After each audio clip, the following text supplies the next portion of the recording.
Hi, welcome to Actor Spinster. My name is Anna Marie, and before I get into the rest of the video, there is a link in the description box to a GoFundMe for Allah and her family to help them whilst they're stuck in Gaza, so if you could check that out I would be grateful.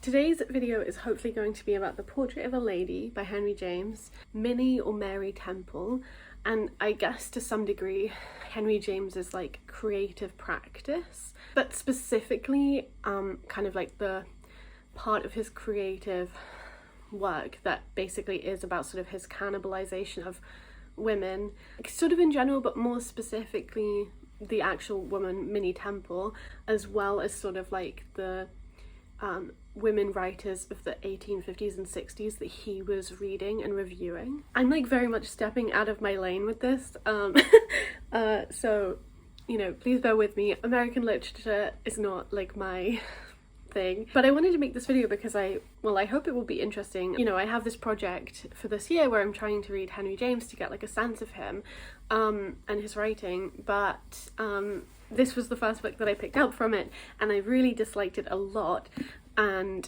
so I kind of also wanted to talk about that as a way to talk about this project, and also hopefully this will be interesting. I mean, I personally really disliked this book, and then as I was learning more and more about Henry James and his use of and representation of women, the more I hated him, the more and more. Maybe this video should actually be called Reasons Why I Hate Henry James. So I guess first I should just talk a bit about The Portrait of a Lady. So this is a fairly long novel that was published serially, I think simultaneously in America and in British journals, but I could be incorrect about that. And it follows a 23-year-old American woman, at least at the start that's how old she is, called Isabel Archer, who was kind of plucked out of America by her aunt, who lives in England and also Italy. I think her aunt lives in Venice or something, but I can't really remember. And so through that relationship, like, the aunt brings Isabel to England to begin with, and then also like travels around Europe with her for a little bit. She also, although it takes quite a long time I would say to actually get to this part, the major part of the plot is that Isabel gains like independent wealth through her family connections, and that kind of impacts the trajectory of her life.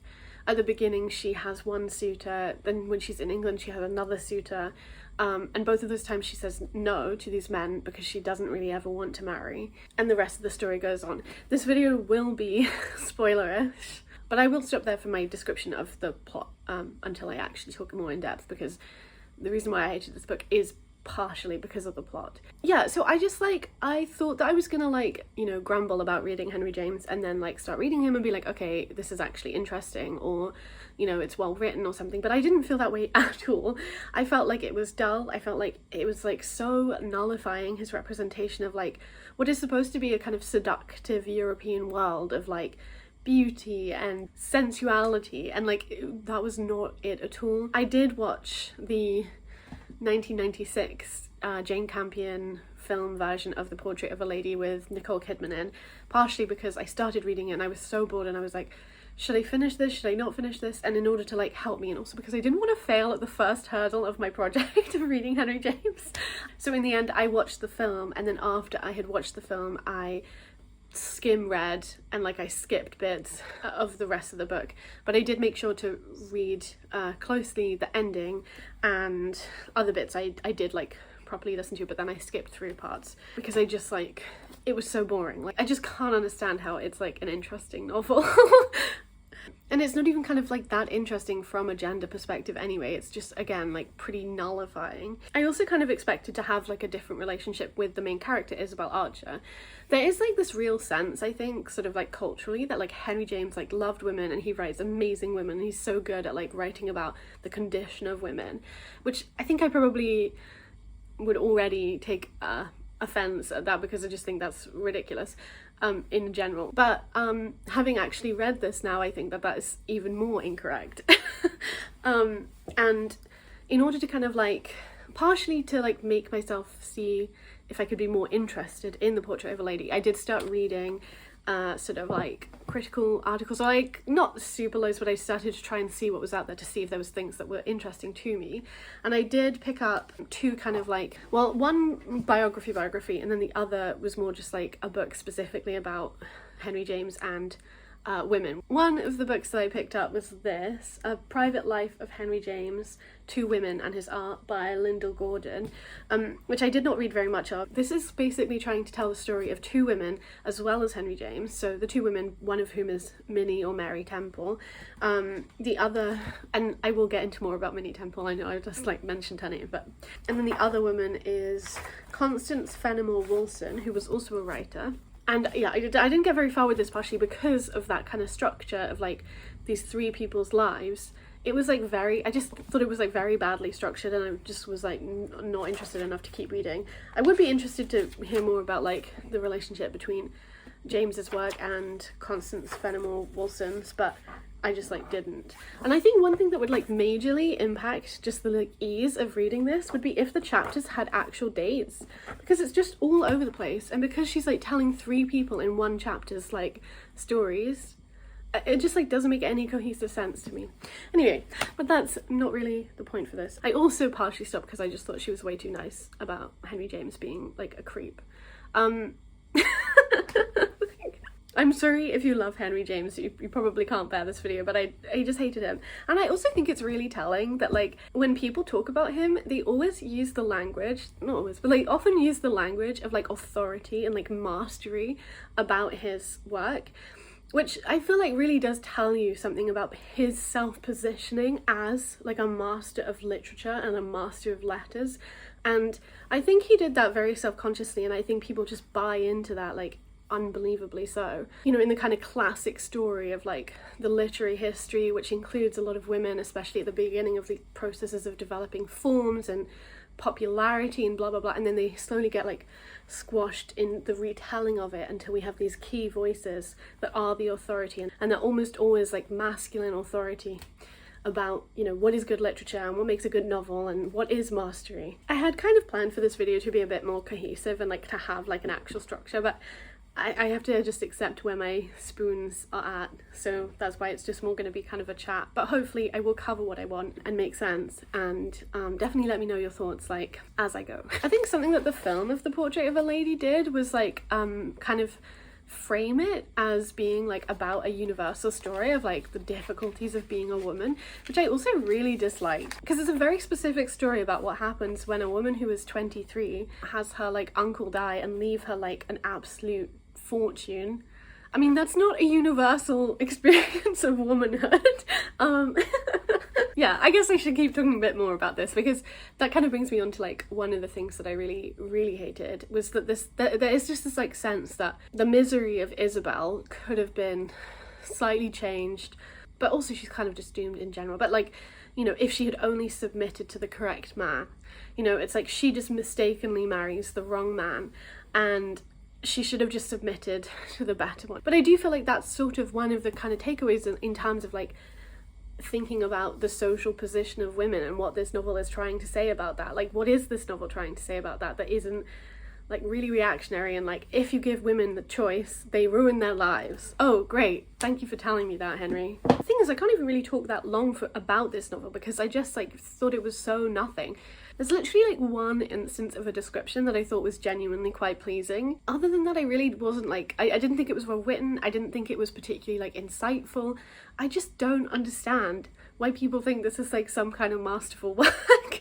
And obviously like I'm not looking to it for contemporary feminist politics, but like there was a contemporaneous feminist or proto-feminist movement when he's writing this. I mean, maybe a little like later it's coming more into being, but even so, certainly the beginnings of it are there. And also he comes out of kind of like an American radical tradition, but like that doesn't really seem to matter at all to his sort of like buttoned up proprietariness. I don't know if that made sense. I just like I think I should just talk about Minnie Temple now because so Minnie Temple was like the cousin of Henry James, and Henry James had quite a large family. He also had probably fairly like authoritarian parents. His father was like a very like sort of intense, I don't know that he was like a philosophizer or a theologist, but he was like kind of, he was also like, you know, in the similar-ish circles to like Louisa May Alcott's dad, like Bronson or whatever he's called, and like that kind of, yeah, like I said, American kind of radical tradition, or like what are they called, the transcendentalists, Emerson, that kind of thing. And Minnie Temple became an orphan when she was young, and so she kind of was like sort of adopted a bit by the like James family. The majority, it seems, of the James family disliked Minnie Temple. I should say before I get into it, like I'm getting a lot of my information from, I mean, it's touched on in this book, I think, as far as I remember from reading it, and it's also, I'm getting it from another book that I read, not cover to cover, just in like chapters and bits and bobs that I thought was interesting, and that was a book called Henry James and the Woman Business by Alfred Habegger, which I really enjoyed from what I read of it, and I thought constructed a really great argument and was very interesting. So yeah, Minnie, she was disliked quite a lot by most of the James family, but Henry James seems to have liked her the most and been the most kind of defensive of her and her character. She died from tuberculosis, I believe, at the age of 24. And she also was clearly the kind of woman who Henry James's father, who is also called Henry James, if I remember correctly, so Henry James Sr., he really disliked women who were like independent or like had a free mind or like, you know, argued back against his like patriarchal kind of dogma and his sort of like conceptualization of like sin and evil in the world and sacrifice, and how women had to like sacrifice themselves through marrying men in order to like help men, and you know, this constant submissiveness and stuff. That's obviously like, I don't know a major amount of Henry James Sr.'s like work or life, and I don't care to, but Habegger, who wrote the Henry James and the Woman Question, like he biographized Henry James Sr., so he also does clearly come from a perspective where he thinks that like Henry James's father's thought was very important to Henry James, or like impacted him a lot, and that, I think that is fairly clear to see from what I have read and understood. Obviously, again, like this is not my lane, but I did try to do some reading around it and stuff in order to make sure I'm standing on somewhat firm waters. So I'm pretty sure, but now I can't remember what I actually said at the beginning of this, but like when I was talking about the fact I wanted to talk about Henry James's kind of creative practice in terms of like the cannibalization of like women, including like specific women, and also women's like literary production. And I use the word cannibalize on purpose, especially because I was thinking about Minnie Temple, but I also kind of feel like James's like creative practice in terms of like reading the works that were popular in the 1860s and reviewing them by women, and then somewhat regurgitating them in order to bolster his own gender and political ideology, and also his like disjunction within that. I'm so sorry, please bear with me, like hopefully it's gonna make sense. So yes, the key fact was that Minnie Temple died at the age of 24, and we have some letters from Henry James to his family that he wrote when he heard the news, because he was in Venice or something, like in Europe when it happened. It was really when I read these letters, or like snippets of them, that I became ever more angry at Henry James's like portrayal and use of women. So I'm going to read some to you so you can be on the same page. I also think though these letters are so telling about what James continued to write, and specifically the Portrait of a Lady, but also his other works, including Daisy Miller. I kind of became a bit obsessed with how like much I hated him, and so I read, well, yeah, like skim read Daisy Miller, and I did try to reread The Turn of the Screw, but I just gave up because I really did not care enough. But yeah, I would say that Daisy Miller also shows signs of this, and also, I mean, many of his protagonists, but also specifically the protagonist's name, I can't remember, but it begins with an M, in The Wings of the Dove. Okay, so this is from the 26th of March, 1870, I think. This is what he wrote to his mother. On the dramatic fitness, as one may call it, of her early death, it seems almost idle to dwell. No one who ever knew her can have failed to look at her future as a sadly insoluble problem, and we almost all had imagination enough to say, to murmur at least, that life, poor narrow life, contained no place for her. how all her conduct and character seem to have pointed to this conclusion, how profoundly inconsequential in her history continued life would have been. And then he wrote this to his brother, I think on the same day, but I will try and double check that. A few short hours have amply sufficed to more than reconcile me to the event and to make it seem the most natural, the happiest fact almost in her whole career. So it seems, at least, on reflection. To the eye of feeling there is something immensely moving in the sudden and complete extinction of a vitality so exquisite and so apparently infinite as Minnie's. But what most occupies me, as it will have done all of you at home, is the thought of how her life seemed to tend and hasten, visibly, audibly, sensibly, to this consummation. Her character may be almost literally said to have been without practical application to life. She seems a sort of experiment of nature, an attempt, a specimen or example, a mere subject without an object. She was at any rate the helpless victim and toy of her own intelligence, so that there is positive relief in thinking of her being removed from her own heroic treatment and placed in kinder hands. I really feel like if you've read The Portrait of a Lady, you can absolutely see this like transposition of like what he thinks about Minnie into the character of Isabel Archer. That Minnie was removed from her own heroic treatment and placed in kinder hands, and that feels so like he's like playing out what could have been with Isabel. The letter continues, sorry. Among the sad reflections that her death provokes, for me there is none sadder than this view of the gradual change and reversal of our relations. I slowly crawling from weakness and inaction and suffering into strength and health and hope, she sinking out of brightness and youth into decline and death. It's almost as if she had passed away, as far as I am concerned, from having served her purpose, that of standing well within the world, inciting and inviting me onward by all the bright intensity of her example. Like, I mean, to some degree this is just very kind of bog standard, extremely misogynistic, using women as a muse, but I think it feels even more like sinister because she's literally dead. He's like gorging on her as this like vital presence that he can use in his imagination. But I also think like something that like Habegger's work talks about, and he did write like another article where he goes more in depth about the way that like Henry James edited Minnie's letters that were published after her death, like quite a long time after her death I think, but I can't remember. I think in 1914 or something like that, but like where like he's editing her voice in order to change like what she sounded like and who she was. Obviously we don't have very much like from Minnie, and she wasn't a writer, but she did write letters to people, and so the fact that he's like so controlling over her voice and her life, what we have of her life, the artifacts of her life, is just so like, yeah, sickening and patriarchal to me. I just think like those letters are rough. Like I feel like if you've read them, I don't know how you can look at James in quite the same way. Her purpose is really just to like stand well within the world, inciting and inviting me onward by all the bright intensity of her example. I think if you are interested in looking into this more, like maybe if you've read more of Henry James, I think like the Henry James and the Woman Business book is a really great book to read. Obviously I don't really know what's going on in like contemporary or like up-to-date Henry James scholarship, because yeah, like that's not what I'm focused on. Although I will say I did try to read a few things from like more recently published kind of like essay collections, like including a historical guide to Henry James or something, and like a new criticism of Henry James or whatever. And I was especially looking for stuff about race, but look, the one thing that I read about it I didn't think was very good, or at least wasn't really what I was looking for.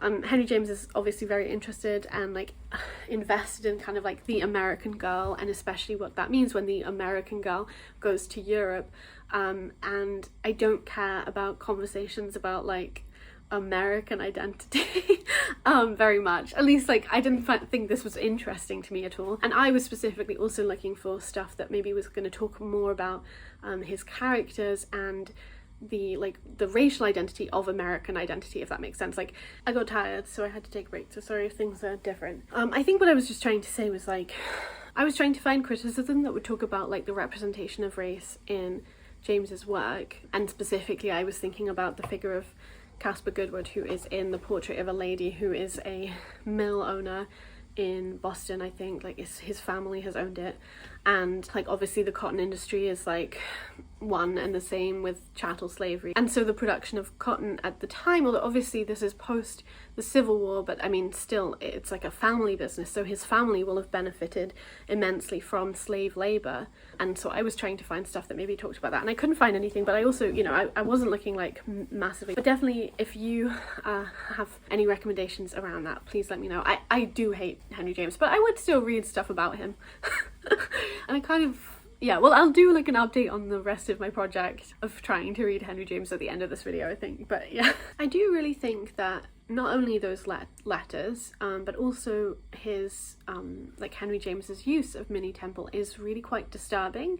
And something I really appreciated about like Alfred Habegger's book was that he like kind of actively talked about that, and he himself described James's actions, and or James himself, I can't actually remember, as sinister. Yeah, he says, "The relief James found in Minnie's death strikes me without qualification as inhumane and sinister. The plain and brutal fact is that she wanted to live. James's contentment took no account of her own decided preference.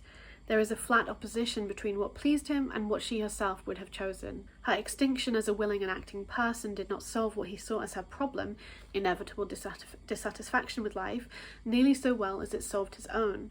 The most challenging person he knew had now become a manipulable object and could therefore no longer defy his father's views or do something unspeakable. Now she was Henry's to rethink, and as the evidence overwhelmingly indicates, he devoted enormous imaginative energy to this pleasing task. And inevitably, whenever he rethought her, he changed her, converted her into someone different or even opposite. The evidence lies in his letters, his fiction, and his final rewriting of her own letters to Gray," which are the letters that were published that I spoke about earlier. Yeah, I think there's maybe just a few more things I want to talk about. For me, I think this behaviour of James towards Minnie and Minnie's life, I think, you know, without qualification, as Habegger says, is pretty gross.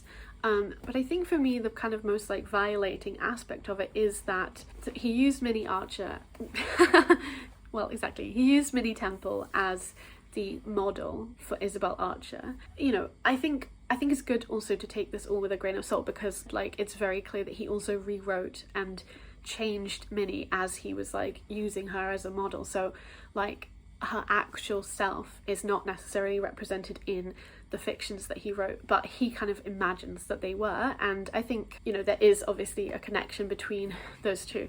But my point about that is that I think in one of her letters near before she died, she expressed this kind of disgust with the idea of like a younger woman marrying an older man, like a man like 20 years older than her or whatever, which had happened, I think, definitely to one, if not two, of her sisters. I think definitely one though. That like it's pretty gross that then he has his Minnie Temple character marry an older man in this, and like choose to do that. And that to me feels really very violating to like Minnie as a person. I think, you know, one of the kind of difficulties with literary biography and like the people who biographize literary greats is often that they buy into what the person says about themselves or their legacy or their creative practice in a way that like I think elides how constructed that they can be. I mean, with the like James family and the kind of James estate, there's been a very clear sort of, I don't really want to say censorship, but definitely a kind of management of the kinds of information and the kinds of letters that come about, definitely especially earlier on in time.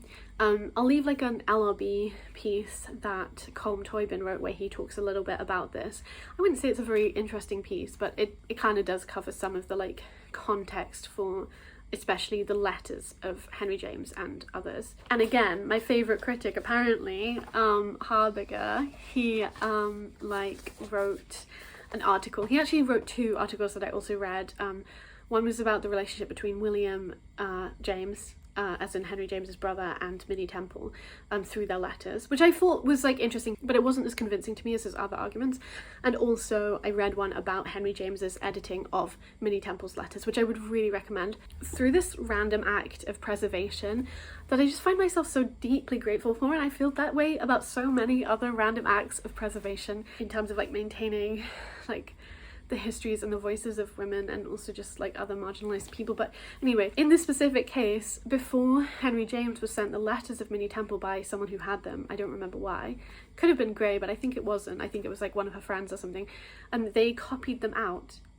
And as a result of those copies, you can see where James edited her voice and her letters and like what he cut out, and also what he like inserted. He like wrote in bits that just weren't there, which is honestly a crazy thing to do. He clearly just had this like level of entitlement about her life and then the like leftover detritus of her life. I think he does call it like my material or something, which like I said, sickening to me. I feel like I did like a lot of reading and research, and I feel like I should say more, but I'm not sure that I have more to say. Henry James and the Woman Business as a book looks at Minnie Temple, but mostly in like one specific chapter and then like a bit throughout, but like more so it's sort of interested in telling a kind of story of Henry James and literary history that tries to emphasize his use of other women's texts, basically. It also, you know, as like part of that, like in tandem with it, kind of is refuting this idea of like Henry James as this great like savior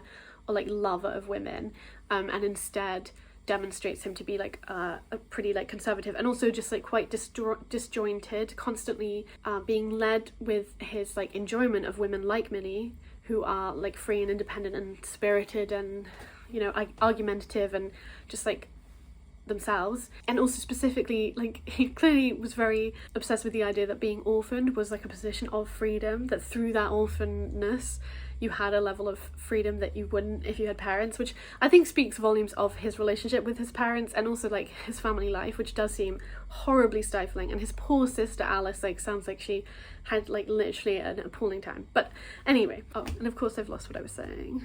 Oh yeah, right, that like he wasn't actually an ally to women, so that he was like drawn to this particular kind of woman, but at the same time like his father's ideas and like ideology of life and whatever, patriarchy itself, really just didn't think that that kind of woman should exist and was like actively very against her, which is why like Minnie Temple was such like a problem in the family sometimes. And she writes about like having arguments with Henry James Sr. and stuff like that. But because Henry James like Jr., the writer, was being drawn in these two directions, he creates these like very disjointed novels, where some people who might be like kind of on the feminist end can read them and think there's something in them, and also people who are conservative are like, oh, that pleases me greatly. And I mean, at the time he also like, you know, wrote letters where he was against like women's suffrage. Like, he's not a feminist or a proto-feminist by any means, I think. And then another aspect of the book that's really interesting is that like it's trying to kind of mark the influences of James via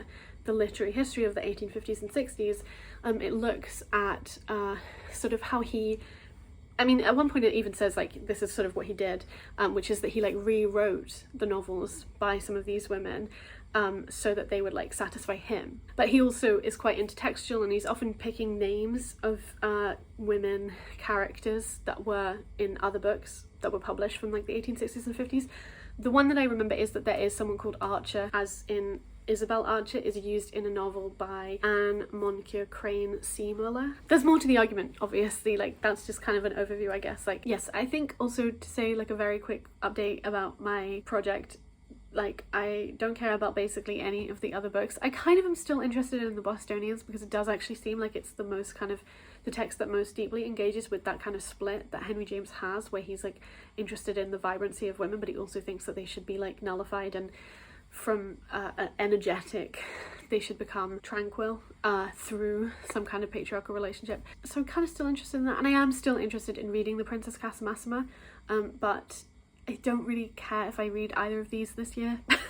I definitely don't care about the Europeans or the Golden Bowl or whatever the other ones were. I was vaguely interested in The Wings of a Dove, the Dove, for a little while longer because the character is based off of Minnie, but I just like really, I'm just not reading it. Like, I just think he's so boring and he goes on forever, so like not a particularly positive project. But I did do the main thing that I set out to do, which was read The Portrait of a Lady.